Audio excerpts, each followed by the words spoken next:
말씀의 제목이 하나님을 기억하라입니다. 근데 하나님을 기억하라 앞에 보면 청년의 때라고 되어 있는데 제가 하나님을 기억하라만 했고 여러분에게 인사할 때 멋진 청년이십니다라고 했어요. 근데 여러분 여기 있는 분이 다 청년이 왜 청년인지 제가 또 성경적으로 좀 풀어드리도록 할게요. 예. 여하튼 오늘 전도서와 이 말씀을 통해서 하나님의 큰 축복이 있기를 바랍니다. 예. 불철주야 밤낮으로 연구를 진행하던 교수와 대학원생 조교 2명이 있었습니다. 예. 하루는 이 3명이 함께 점심을 먹으러 가게 됐어요. 연구하다 보면 같이 밥 먹으러 가거든요. 근데 마침 학교가 이렇게 좀 성장하다 보니까 신축 캠퍼스 건물을 짓고 있었어요. 근데 거기 현장을 지나가다가 우연히 반짝거려서 봤더니 고색찬란한 램프를 발견했습니다. 지금 알라딘이 유행이죠? 램프를 발견했어요. 근데 장난삼아 문질러 봤더니 진짜 정말 램프 요정이 나타나는 거예요. 여러분, 진이 나타나는 거 한 번쯤 다 상상해 보셨죠? 예. 한 번 안 해보신 분 계세요, 혹시? 예. 정말 나타난 거예요. 그래서 램프 요정이 말합니다. 나는 3가지 소원을 들어줄 수 있어. 한 사람이 하나씩 말해보시오. 먼저 석사과정의 조교가 말합니다. 나는 미스 유니버스와 남태평양에 가서 정말 섬에서 지내고 싶습니다. 말이 마치자마자 뿅 하고 사라졌어요. 그 다음에 박사과정의 조교에게도 이야기합니다. 박사과정의 조교는 나는 사랑하는 아내와 아이들과 함께 하와이에 가서 휴가를 보내고 싶습니다. 말이 마치자마자 무섭게 바람처럼 사라졌습니다. 그리고 나서 램프 요정이 교수를 바라봅니다.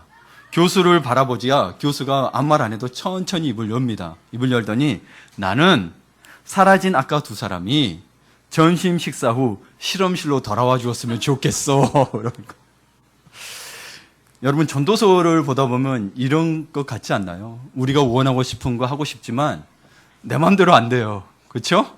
누군가가 또 끼어들면 우리 인생은 이상하게 꼬이기도 합니다. 이거를 상호 연쇄작용이라고 하는데 하나님이 태초를 창조를 창조하실 때 단순히 있으라고만 한 게 아니라 상호 연쇄작용까지 다 생각을 하신 거예요.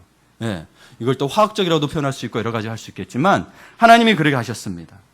여러분 어떻습니까? 그래서 전도서에 보면 계속 허무하고 헛되고 바람 같다는 표현을 씁니다. 근데 이 전도서에 말했던 저자가 히브리어로 코헬렛이라고 하거든요. 코헬렛이 무슨 말이냐면 뛰어난 발언가라는 뜻이에요. 그래서 언변도 있고 지식도 있고 지혜도 있고 말을 조리게 하신 사람을 코헬렛이라 그래요. 근데 이 저자에 대해서는 솔로몬이라고 대부분 학자들이 이야기합니다. 근데 솔로몬이라고 말하기 어려운 부분도 있거든요. 그러나 아무튼 솔로몬이 저자든 아니든 간에 직접적으로 솔로몬과는 다 관련이 있어요, 내용이.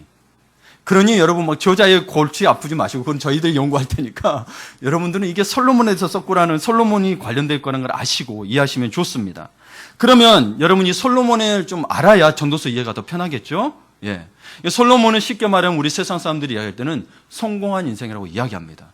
그러나 솔로몬 자신은 이 전도서를 볼 때 성공한 인생이라고 말하지는 않습니다. 예. 자기가 살았더니 헛되었다라고 이야기하고 있죠. 그러나 진리를 발견한 사람으로서는 성공한 사람입니다.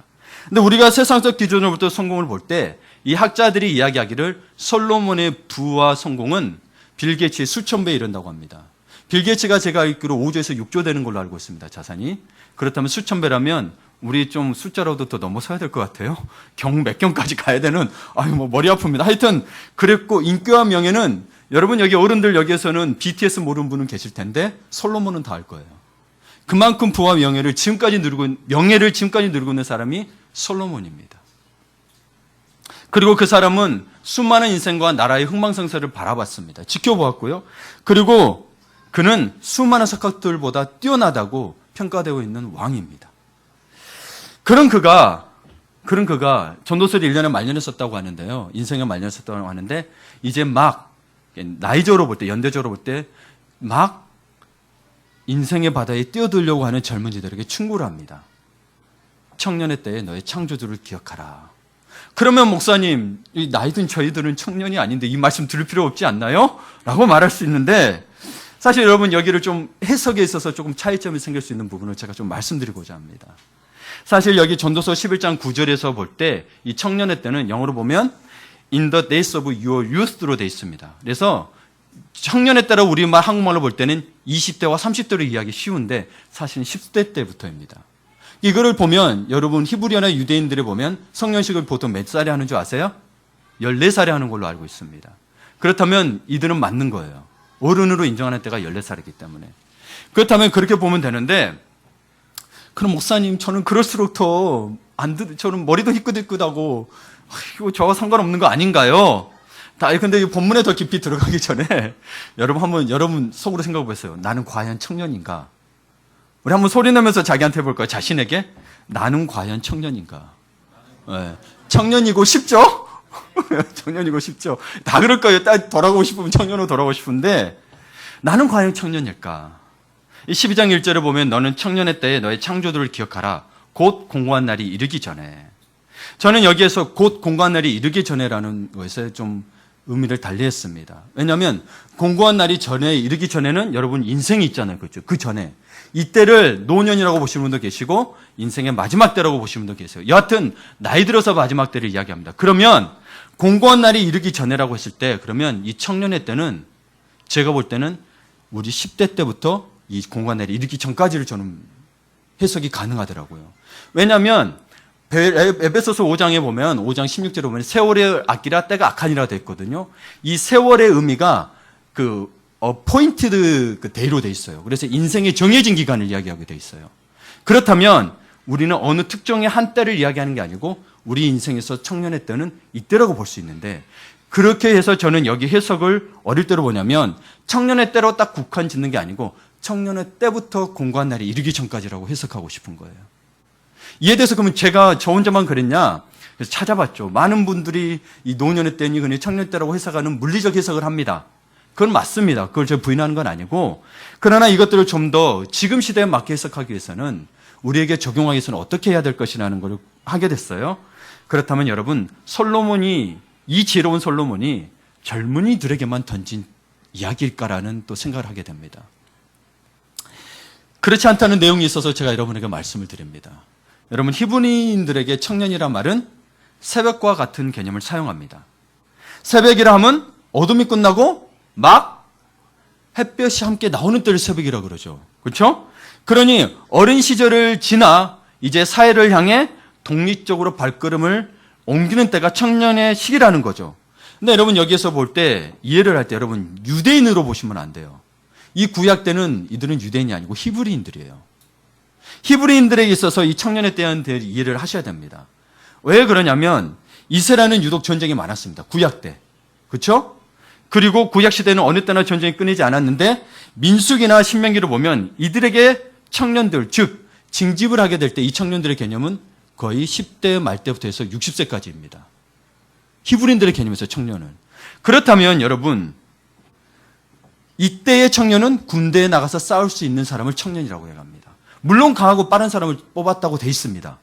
그러면 여러분 10대 때가 강하나요? 여러분 살아보니까 남자들 30, 40대가 더 힘이 세나요? 30, 40대가 더 강합니다. 빠르기는 20대를 못 따라갑니다. 20대에서 30대 초반. 10대가 빠르다고는 하지만 사실 20대가 가장 피크입니다. 그렇다면 우리가 시대에 따라서 여러분 최근에도 보시면 알겠지만 발육이 빠르다 보니까 여자 목욕탕에 남자아이들 이제 4세 이하로 낮춘 거 아세요? 그 법을 올렸어요. 예전에는 5세, 저희 때는 7세였어요. 그 말은 발육에 따라서 이런 것들에 대해서 해석이 가능하다는 이야기가 되는 거죠. 그렇다면 우리가 이 청년의 때를 단순히 10대 때만 볼 것이냐라는 것에 대해서 여러분 의문을 가지시고 여러분 지금이라도 나는 나가서 싸울 수 있다. 그러면 청년인데 근데 단순히 싸움에만 전쟁에 국한할 게 아니고 우리는 또 하나님 말씀의 신약을 살고 있는 사람들이잖아요. 그렇다면 여기에 있어서 성경적인 청년은 무엇이냐라는 걸 이야기해야 되는데 성경적인 청년은 단순히 나이에 많고 적음이 아니란 사실입니다. 생물학적인 개념을 넘어서 하나님의 목적과 사명을 위해 부름받고 택함받은 모든 사람들이 청년이라는 겁니다. 하나님의 목적과 사명 위에 부름받은 사람들이 모두 청년이라는 거예요. 그렇다면 이런 의미에서 그리스도인은 하나님의 사명을 따라 창조되고 부름받았습니다. 그러면 그리스도인은 누구든지 본래 청년입니다. 그렇죠? 아멘? 그러겠다면 교회에서 열심히 일하고 있는 권사님들은 그럼 뭐예요? 아무것도 노력하고 수고가 아무것도 아닌 게 되나요? 하나님을 사랑함으로 하나님을 부르시는 말씀에 따라 순종하며 섬기고 사랑하고 있는데 그럼 이분들은 청년이 아니니 하나님을 기억하지 못하는 걸까요? 저는 아니라고 봅니다. 제가 말씀을 왜곡하려는 게 아니고 좀 확장해서 보자는 이야기예요. 여러분, 그래서 옆에 사람 앞뒤로 다시 한번 이야기합시다. 아까 말했던 청년하고 되니 이제 내가 청년인 줄 알겠죠? 예, 한번 옆에 사람들 보게 하십니다. 멋진 청년이십니다. 예, 멋진 청년이십니다. 예. 예. 그래요. 이제 좀 아시겠죠? 그러니까 여러분, 나이 먹었다고 막 자꾸 그러지 마세요. 나는 못해. 아니에요. 여러분, 청년의 마음을 살았더니 보세요. 모세는 120살까지 했어요. 또 청년의 마음을 살았더니 어때요, 여러분? 다니엘은 80세까지 국가에서 그리고 하나님 나라를 위해서 했어요. 그렇다면 우리가 자꾸 나이 한계 짓는 거는 성경적인가요? 비성경적인가요? 비성경적이죠. 그러나 우리가 하나님을 기억하고 살았다면 사실 인생이 달라졌겠죠. 우리가 하나님을 기억하지 못하고 우리가 먹고 사는 문제에 입쓰다 보니 우리의 몸이 많이 상하기도 하고 망쳐지기도 하고 그러다 보니 빨리 노쇠가 온 건 사실이에요. 그러나 여러분의 마음은 그러지 않잖아요. 마음은 그러지 않잖아요. 그러니 오늘 말씀을 통해서 나이 든 자나 적은 자나 모두 다 청년임을 아시고 큰 은혜가 있기를 바랍니다. 예. 전도단은 그래서 여러분 같은 청년에게 이야기합니다. 9절에서 청년이여 내 어린 때를 즐거워하여 하며 내 청년의 날들을 마음에 기뻐하여 마음에 원하는 길들과 내 눈에 보는 대로 행하라. 이걸 풀면은 그렇습니다. 청년의 때가 좋은 때야. 네. 하나님의 선물이야. 그러니 마음껏 자신의 가슴에 있는 소원대로 꿈을 펼쳐보며 즐겁게 살아봐. 그런데 딱 9절에 또 연결이 됩니다. 한 가지 기억할 것이 있습니다.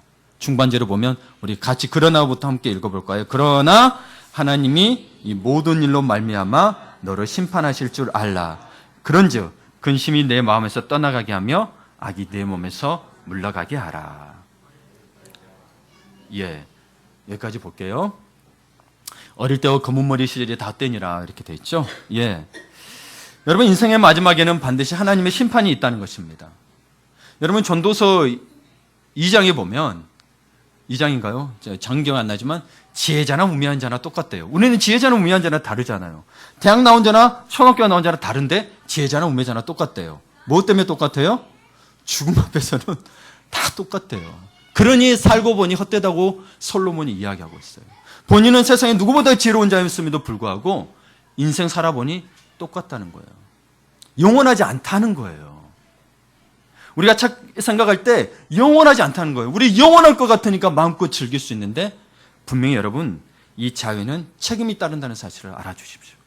예, 하나님이 주시는 자유는 내 욕심대로 내 하고 싶은 대로 하는 이루는 인생이 아니라 하나님이 주신 자유는 하나님이 주신 사명을 완수하는 겁니다. 그래야 여러분 인생의 의미를 발견할 수 있습니다. 저도 많은 방황을 했습니다. 제가 목사가 됐지만 세상에 하고 싶은 거 사실 다 해봤어요. 돈이 없으면요 가서 부대끼면요 다 하게 돼요. 도전의 젊음의 장점이 그거예요. 그런데 어떤 것도 제게 만족을 못 줬어요. 심지어 여러분 저도 사랑하는 아이들이 있고 안 있고 사랑하지 않는다는 게 아니에요. 근데 그게 저에게 인생에 다 만족을 주느냐?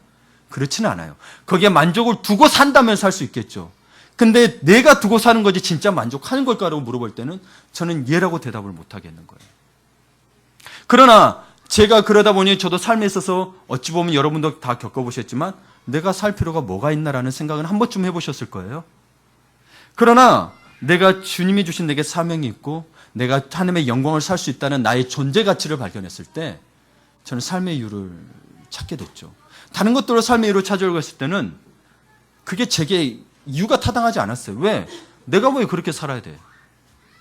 그러나 내가 창조주를 알게 됐을 때 내가 얼마나 교만했는가를 알게 되고 내가 공부하는 것도 뭐 하는 거 제가 성경을 본다고 해서 여러분 목사가 된 게 아니고 이것조차도 하나님이 인도해 주지 않으면 저는 여러분에게 지식을 전한 수준밖에 안 되는 거예요.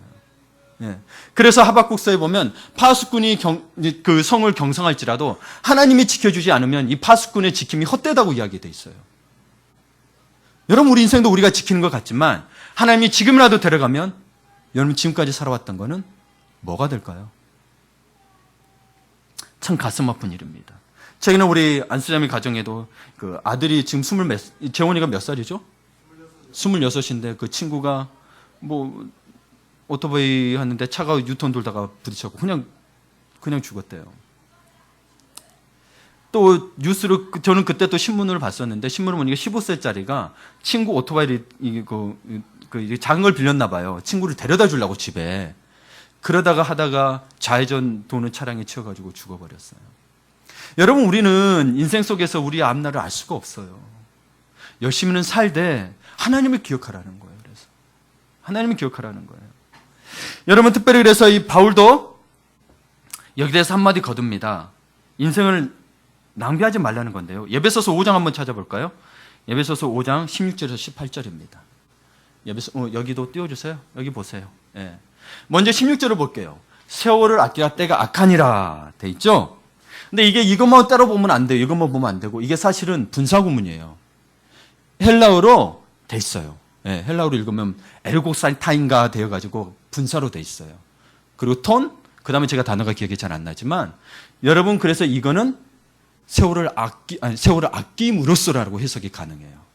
근데 한국말로는 이렇게 얘기하니까 따로 했었어야 했는데, 그러면 이 16절은 15절과 봐야 완성이 돼요.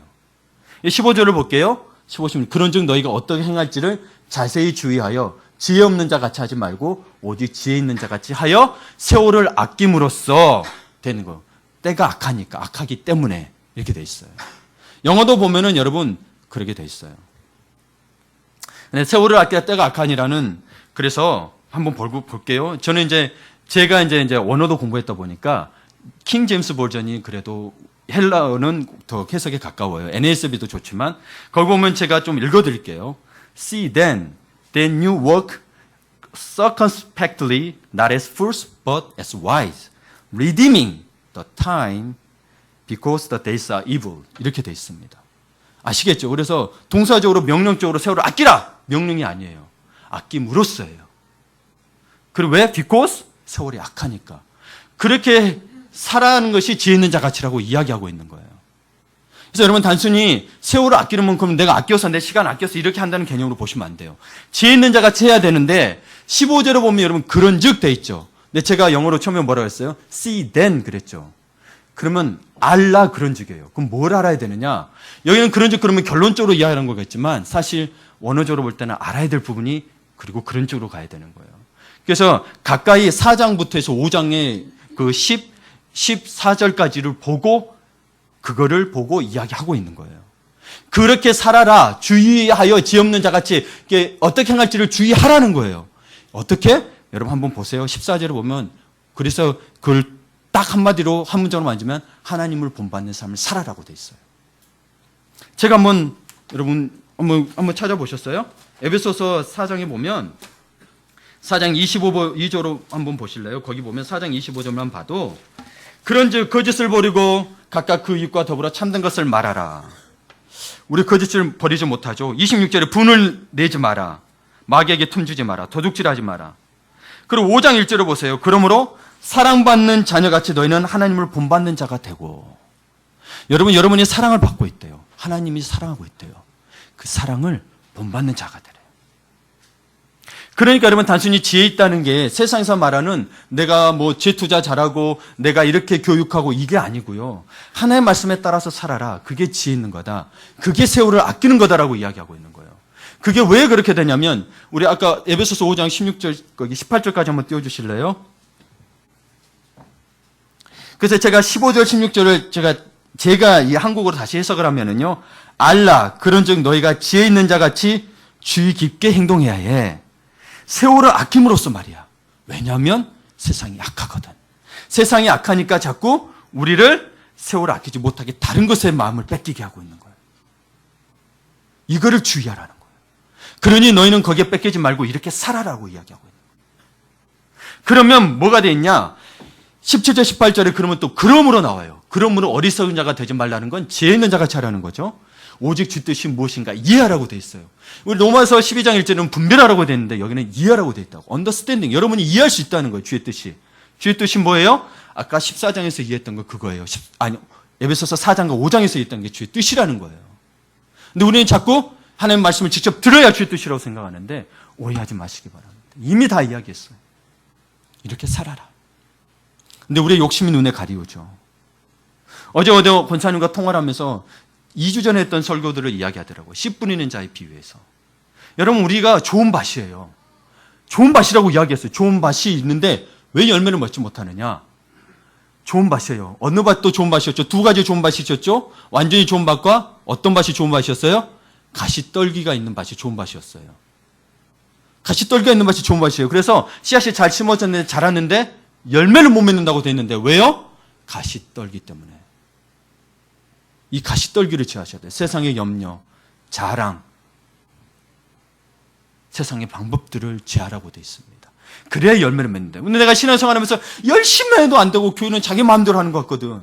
그렇죠. 여러분 다 그런 고백하죠. 난 만바시 와서 매일 주로 와서 하나님 말씀 듣는데도 불구하고 나는 열매를 못 맺어. 여기서 말하는 열매는 여러분 말씀의 열매, 복음의 열매예요. 복음의 합당생활의 열매지 물질적으로 내 사업이 잘 되고 이런 개념을 말한 게 아니에요. 그러나 포함은 돼요.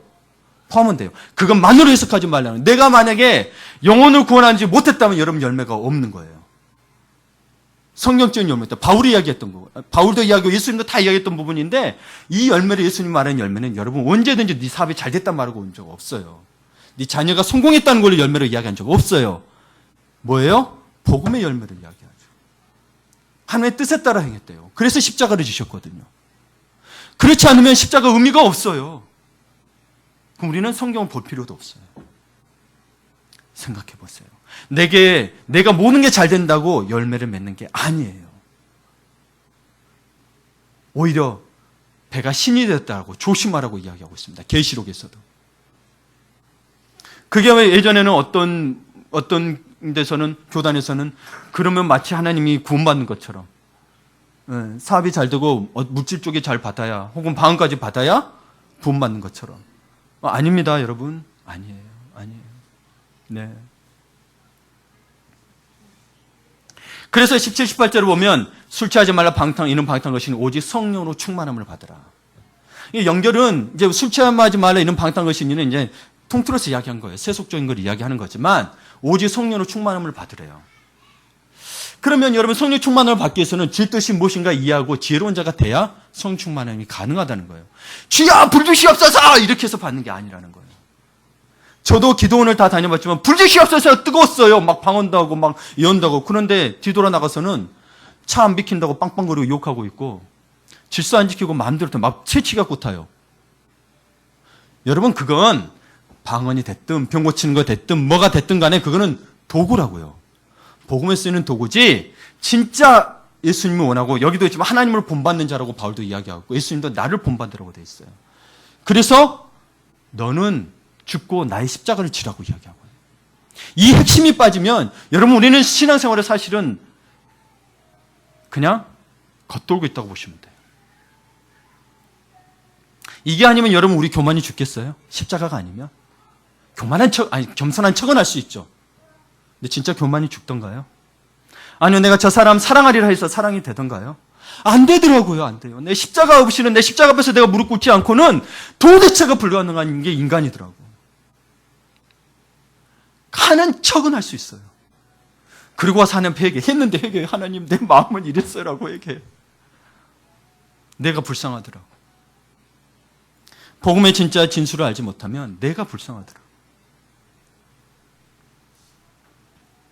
그래서 성령으로 충만함 받은 사람의 특징은 세월을 아낌으로써 지혜 있는 자같이 하나님을 본받는 생활을 하는 자가 성령 충만을 받은 거예요.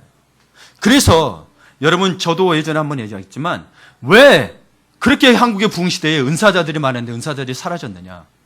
저도 교회 가서 보면은 기도 가서 보면은 은사자들이 예언도 하고 막 병도 고치고 하는 거 봤어요. 예언도 하고 진짜 병 고쳤어요. 그럼 진짜예요. 진짜로 고쳤는데 하나님 왜 더 이상 사용하지 않은가. 근데 자기 말 안 들으면 화를 내요. 당신 이렇게 하라고 했는데 안 했잖아. 화를 내. 자기가 하나님처럼. 그다음부터 기도는 안 가요. 여러분 저도 인생을 겪어보니 결국에는 여러분 내가 필요할 때는 급해서 갈 수는 있는데 그는 누구한테 가서 기대고 평안을 얻는 줄 아세요? 온유하고 사랑이 많은 사람에게 가게 돼 있어요. 그러니 예수님도 온유하고 사랑이 많이 내게 와서 배우라고 이야기하고 있는 거예요. 여러분 그렇다면 우리 그리스도인의 최적 성숙의 목표는 예수님처럼 되는 건데 온유하고 성숙한 거. 그래서 바울이 자꾸 이야기하고 온전하라 완전하라 이 말이 온유하고 사랑이 많고 그런 거예요. 근데 옛날에는 그걸 몰랐어요. 그러니 교회 다녀도 네 교회 다녀도 그 모양 그 꼴이잖아. 능력은 있는데 박태선이 우리 부천에서 다 나왔죠? 범박동에 박태선이 신앙촌 또 누구 다 은사했던 사람들이에요. 근데 왜 이단이 됐죠? 복음을 모르면 여러분 능력에 상관이 없다니까요. 그래서 진짜 그리스도의 능력은 그 말씀에 따라 사느냐 못 사느냐가 능력이지 능력을 행하느냐 안 하느냐가 아니에요. 그래서 너희들이 부끄럽게 했던 복음의 능력이 구원의 능력이 하나님의 능력이 된다라고 이야기하고 있잖아요. 그래서 복음의 능력대로 여러분 선포하지 못하고 살지 못하면 하나님의 능력이 아니라고 이야기하고 있는 거예요. 그래서 여러분 우리 그리스도인 신앙의 수준을 높여야 돼요. 자꾸 도덕적 수준에 낮추지 마세요. 그러니 여러분 어떻게 해야 돼요? 급할수록 돌아가라고 이야기하지만 오늘 전도서 말씀을 통해서 보니 빠를수록 좋은 것이 하나 있습니다. 예수님 믿고 구원받는 것이 인생의 축복입니다. 그래서 여러분 옆에 사람 보고 잘 오셨습니다. 잘 오셨습니다. 잘 오셨습니다. 인사하세요. 잘 오셨습니다. 한마디씩 해주세요. 네, 잘 오셨습니다. 여러분 어느 교회가 됐든 하나님 말씀 있는 곳에 가시면 잘하셨다는 이야기인 거예요. 잘하셨다는 거예요. 지금으로부터 약 150년 전에 미국 중부 마을에 두 친구가 있었습니다. 이거는 역사적 사실을 가지고 이야기합니다. 이 두 친구는 맨날 술집과 도박장을 다녔습니다. 그래서 불량하게 살던 사람들이었어요. 어느 날 주일 저녁 유흥업소로 가는 길에 교회 근처를 지나가게 됐어요. 그래서 이들은 왜 지나가면서 갑자기 발걸음을 멈췄었는데 찬양 소리와 종소리가 들린 거예요.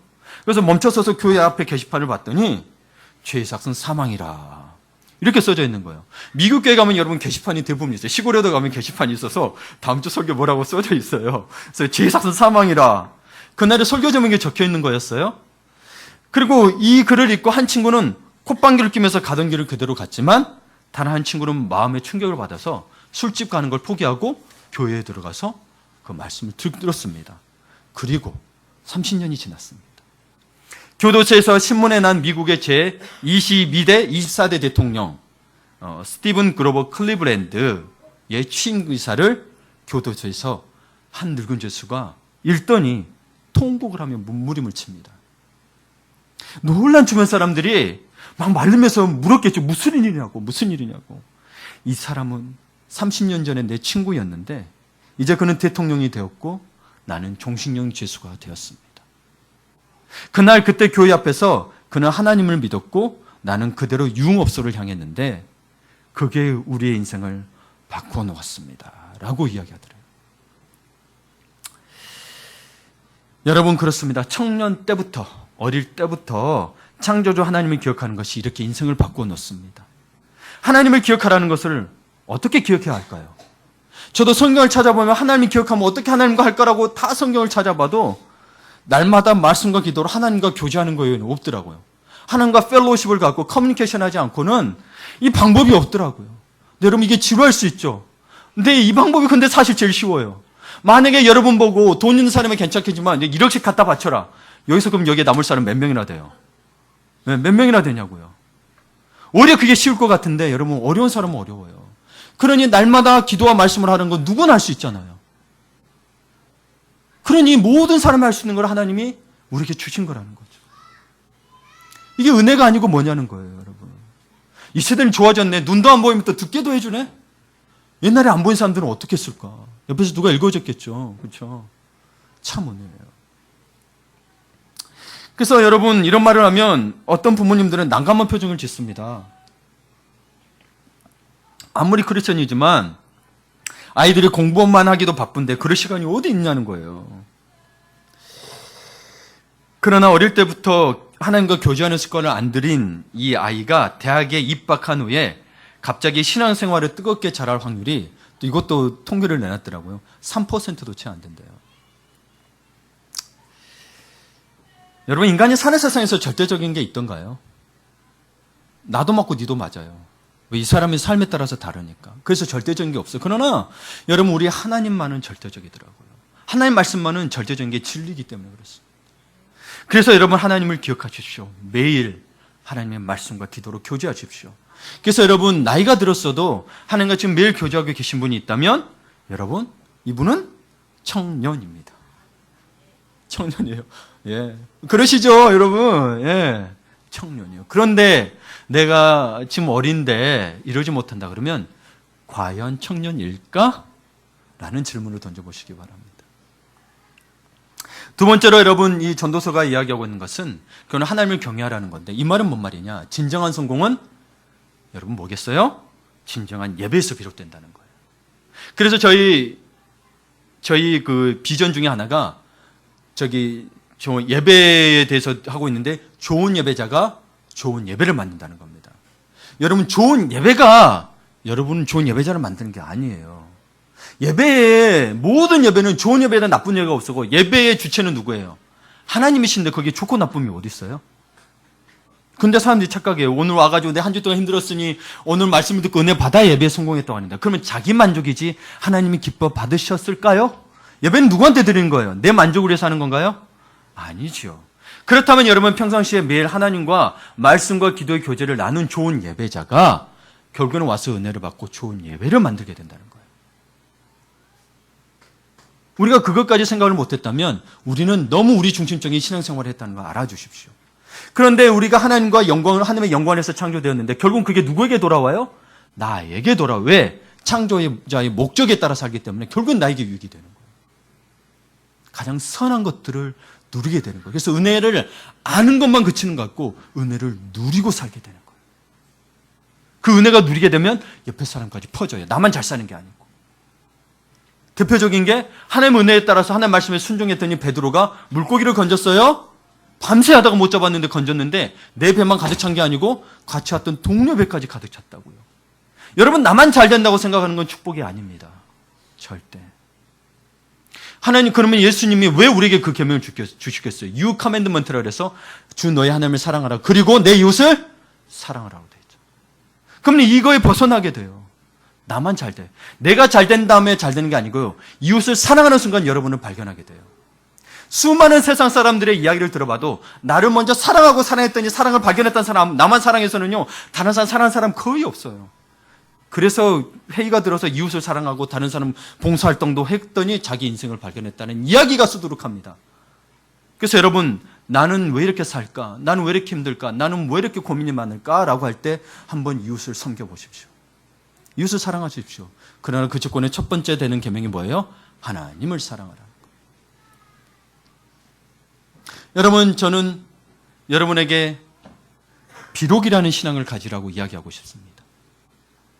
만일의 신앙과 비록의 신앙이 있습니다. 만일.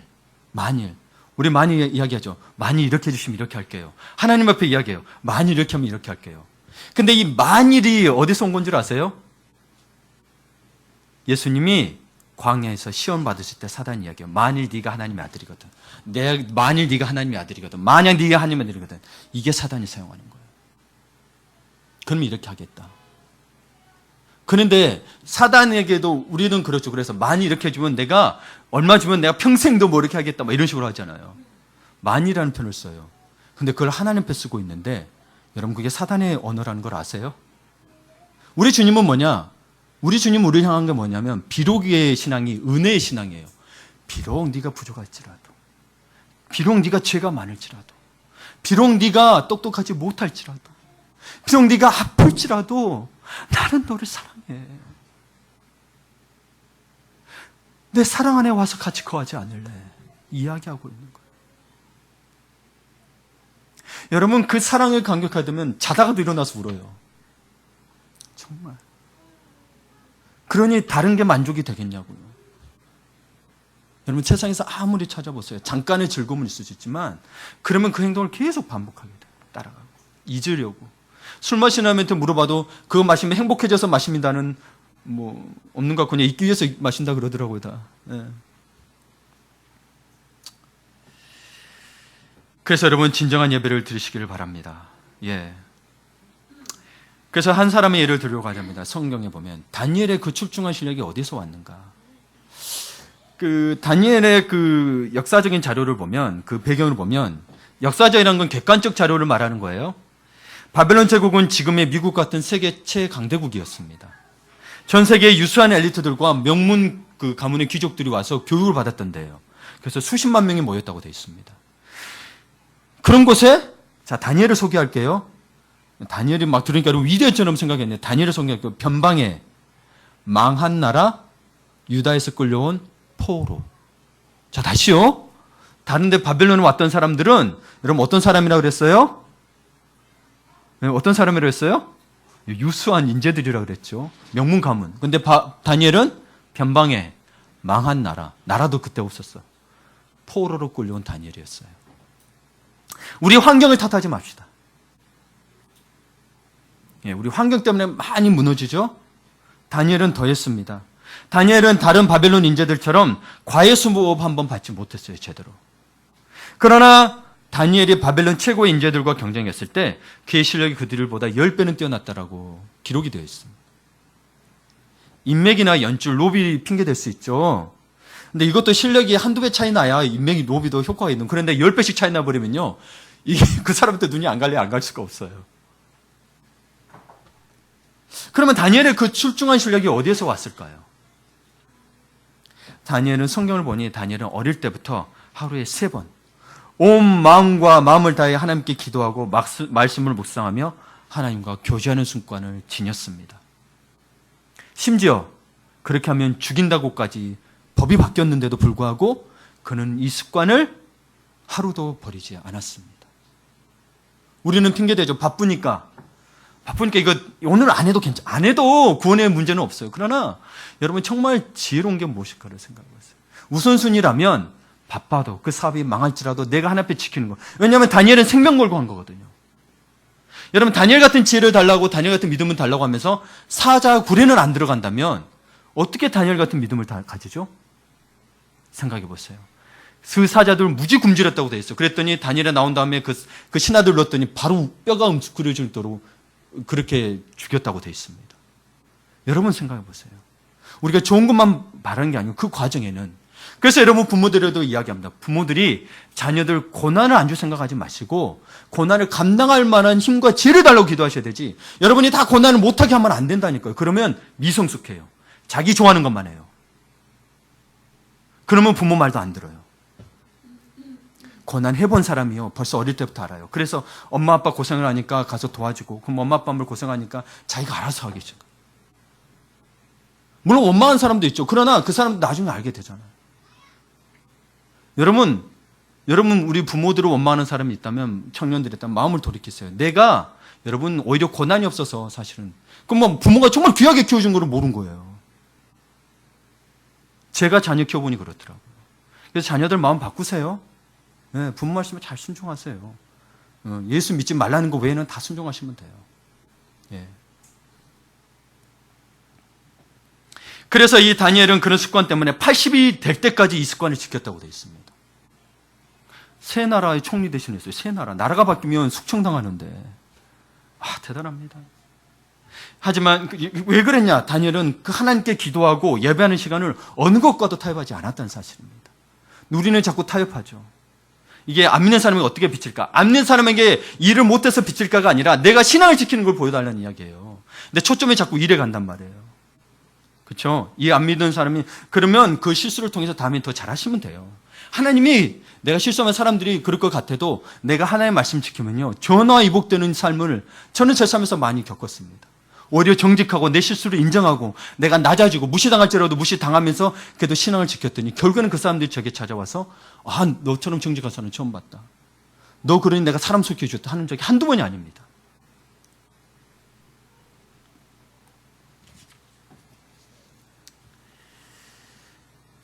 그의 삶이 곧 예배였다는 사실입니다. 예. 공부 잘해서 좋은 학교 나오고 명문 가정과 결혼을 해도 불행해져서 상처 끝에 이혼한 사람들 참 많습니다. 공부가 제일 쉬웠어요. 제가 고승도 변호사 책까지 읽었어요. 공부 10단 5기 9단 이 책까지 저도 다 읽었어요. 공부에 관심 많아서. 그런데 고승도 변호사도 삶이 불행했습니다. 지금은 많이 좋아졌지만. 그리고 한나라든 국회의원까지 했거든요. 이분은 진짜 고시만 3개 다 패스했어요. 천재라 그랬어요. 그래서 공부가 제일 쉬웠어요. 이랬어요. 이런 말 들으면 안 믿겨지는 사람들 계시죠? 그런 세계도 있더라고요. 공부가 제일 쉬웠어요. 부모 자녀 관계에서 자기가 받았던 명문대 입학 스트레스를 그대로 자식들에게 강요하다가 자녀 관계가 깨지고, 스카이 캐슬 보신 분은 또 아실 거예요. 한번 기회 되시면 한번 봐보세요. 좋은 드라마예요. 예. 미국 명문대 출신인데 직장 생활에서 대인관계에 적응 못해서 자리를 잡지 못하고 위에서 저에서 전전하다가 망가진 사람들. 모든 사람이 그렇다는 건 아니에요. 그러나 여러분 생각해 보시라는 거예요. 우리가 옳다고 성공의 길이라고 갔더니 그것만이 전부가 아니라는 이야기.